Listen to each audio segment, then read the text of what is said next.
नमस्कार विद्यार्थ्यांनो, आज आपण एक सामायिक समीकरणे सोडवा यामधील क्वेश्चन 2 मधलं 6वं उदाहरण घेतोय.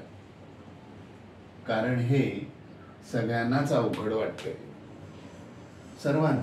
का तर त्यांना छेद आहे बघा. आणि आतापर्यंत आपण जी उदाहरण बघतो त्यामध्ये छेद नव्हता. ठीक आहे ना, छेद असलं तर काय झालं, छेद काढून टाका. छेद म्हणजे भागिले, आणि भागिले हा भाग आपल्याला काढून टाकायचा असेल तर तिकडे गुणिले केलं पाहिजे. आणि इथे कितीने भागिले आहे? 3 ने. याला प्रत्येकाला 3 ने गुणायचं. याला भागिले किती आहे? छेद किती आहे? 4. मग याच्या प्रत्येक पदाला ह्याला 4 ने गुणा. आरामात 4 निघून जाईल. इतकं सोपं असतं. छेद घालवायचा म्हणजे छेदानेच प्रत्येक पदाला गुणावं. ही गणिताच्या भाषेत सांगितलं आपण. पण आपल्या साध्या भाषेत तर असा पहिला विचार करायचा, घाबरायचं नाही. डरना मना है मैं हूं ना. चला मग आपण काय करू, पहिलं समीकरण लिहून घेऊ. 1 अपॉन, ठीक आहे, हे बघा, 1/3x अधिक y बरोबर 10/3. मग इकडे म्हणूया प्रत्येक पदाला 3 ने गुणू. चला गुणूया. बघा, लागत हवं तर प्रथम लिहून देतो तुम्हाला. 1 मिनिट हा जरा. ठीक असू दे.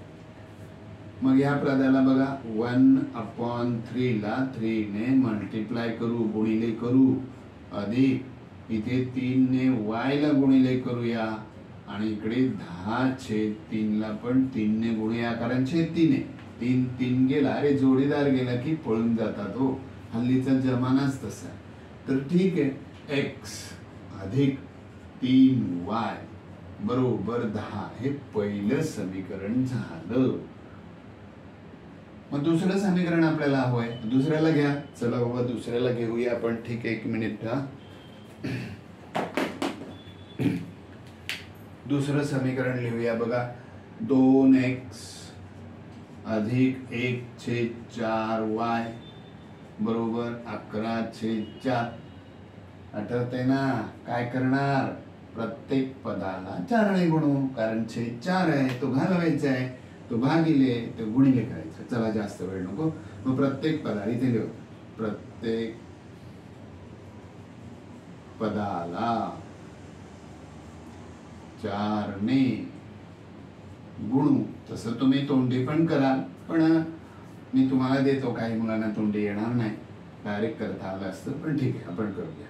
मग बघा, इकडे काय करूया आपण, 4 ने गुणायचंय. 4 गुणिले 2x अधिक 4 गुणिले 1/4y बरोबर 11/4 गुणिले 4. चला, 4 दुने 8x अधिक 4 गेला, जोडीदार मिळाला, पळून गेले, राहिले ते आपले 1y = 11. हे आपलं दुसरं समीकरण आलं विद्यार्थ्यांना. चला आपण इकडे घेऊया ती दोन्ही समीकरणं. त्यांना सांगायचं, चला तुम्ही मुक्त झालात हा छेदापासून. चला याबरोबर जरा मला मदत करा. मग याच्यावर बोट ठेवायचं आणि मग इकडे लिहायचं x अधिक 3y बरोबर 10. याला म्हणायचं समीकरण 1. एक सामायिक समीकरण सोडवताना आपण काय करतो तुम्हाला माहिती आहे. काय करतो, दोन्ही समीकरण एकाखाली एक लिहितो. मग आता हे पहिलं लिहिलं, त्याच्या खाली दुसरं लिहू. बोट ठेवून चुकाल नाही तर. चुकलात तर गोल गेलं कामात. उदाहरण लिहिताना चुकलं तर 0 मार्क मिळणार आहे.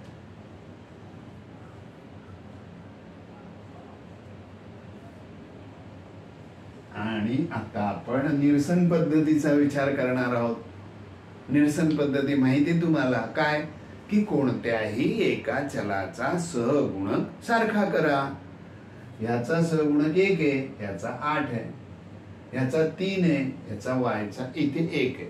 मला वाटते आपण असं करूया, या वायचा सहगुणक सारखा करायचा विचार करूया. वरच्या वायचा सहगुणक 3 आहे, म्हणून मग याला 3 ने गुणलं की 3 1 3 होईल. पण गुणाकार करायचा आहे, हे समीकरण आहे. विद्यार्थ्यांनो, प्रत्येकाला गुणलं पाहिजे.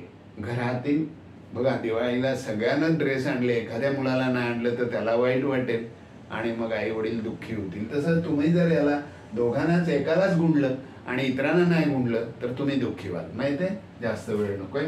मग 3 आणि 8 गुणूया, मग 8 त्रिक 24. पण इथे असं जरा स्टाईल मारूया. काय करूया, समीकरण 2 ला 3 ने गुणू. आधी ठरवलं, मग लिहिलं आणि आता प्रत्यक्ष रिझल्ट. 8 त्रिक 24x, 24x, 3 1 3y आणि 11 त्रिक 33. हे नंबर 3चं समीकरण मिळालं. मग आता त्याच्या खाली 1 नंबरचं लिहूया. मग याच्या खाली लिहूया 1 नंबर x है ना, अधिक 3y बरोबर 10. हे 1 नंबरचं समीकरण. आपल्या निरसन पद्धतीची दुसरी अट काय आहे की सहगुणक समान पाहिजे पण चिन्ह भिन्न पाहिजे. आता बघा, याला पण अधिकचं चिन्ह आहे, ह्याला पण अधिकचं आहे. मग याच्या विरुद्ध चिन्ह कोणतं आहे ना, वजाचं. म्हणजे इथे वजा करा. मग एकाचं चिन्ह बदललं ना, मग सगळ्यांचंच बदललं. एकाचं बदललं तर सगळ्यांचंच बनणार, कारण हे समीकरण आहे. मग याला पण वजा लिहा, मग ह्याला पण वजा लिहा आणि मग रेषा ओढा. आता वाचायचं कसं, 24x वजा x बरोबर आहे ना. इथे इथे म्हणूया वजा बाकी करू. चला, 24 मधून 1 x गेला तर 23 राहिले. 23x. अरे हा 3y आणि हा वजा 3y गेले, भांडणातच मेले बिचारे. विरोधी पक्ष आहे ना. 33 मधून 10 गेले, 23 राहिले. आपल्याला x ची किंमत हवी आहे. आपण इथे x लिहिणार. 23 ला सांगणार तू जातो का तिकडे, तो म्हणेल चालेल, तुझ्यासाठी काय पण. मग तुमच्यासाठी बिचारा गेला तर याने सांगितलं ए चल खाली बस, बसला. मग x बरोबर 23 1 23, 1 1 1 झाला. x ची किंमत डायरेक्ट इथे म्हणा, ही किंमत समीकरण. इथले 3 समीकरण आहेत, 1 2 3. 3 पैकी छोट्यात छोट 1 आहे, मग त्याच्यात टाका. समीकरण 1 मध्ये ठेवू. चला, 1 मध्ये ठेवायचे. पहिले 1 नंबरचं समीकरण लिहिलं पाहिजे, कारण मी सांगितलं हे लाडू घ्या आणि टोपलीत टाका. माझ्या हातात लाडू आहेत, मग तुम्ही म्हणाला रे सर टोपली कुठे आहे. तसंच ही किंमत समीकरण 1 मध्ये टाकू. मग पहिले 1 नंबरचं समीकरण कुठे आहे, वर हात ठेवा आणि वालिया. x अधिक 3y बरोबर 10. ह्यामध्ये x ची 1 लिहा. मग इथे लिहिला मी 1 अधिक 3y बरोबर 10. 1 ला सांगा तू तिकडे जातो का, तो म्हणेल तुमच्यासाठी काय पण बिचारा, तुमच्यासाठी प्लस होता तो मायनस झाला आणि त्यामुळे इथे 9 आले. मग आता काय झालं तर 3y बरोबर 9. पुन्हा 3 ला सांगा तिकडे जा, तो गुणिले आहे, तो भागिले होईल. 9/3 म्हणून इथे येणार y बरोबर 3 त्रिक 9 म्हणजे 3 आला. मग आता उत्तर लिहूया इकडे. उत्तर x बरोबर काय आलंय 1, y बरोबर काय आलंय 3. पटकन असं ठेवा, सरांना हे पटकन दिसलं ना तर मग इतर गोष्टी बघणार नाहीत तुमचे ते. तर मग अशा प्रकारे थोडंसं अवघड वाटणार पण सोपं आहे, एकदम सोपं आहे. जरा ट्राय करा. एकदा खाऊन माणूस जगत नाही, तसं एकदा उदाहरण लिहून किंवा वाचून काही होत नाही. वारंवार खावं लागतं वारंवार उदाहरण सोडवावी लागतात. निश्चित ह्या गोष्टीचा फायदा होईल. चला भेटूया. मला उद्या भेटायचं आहे. चला लवकर, मी येणार आहे उद्या. तुम्ही येणार तर बघा, नाही तर बघूया. चला चला चला. Bye bye bye bye bye.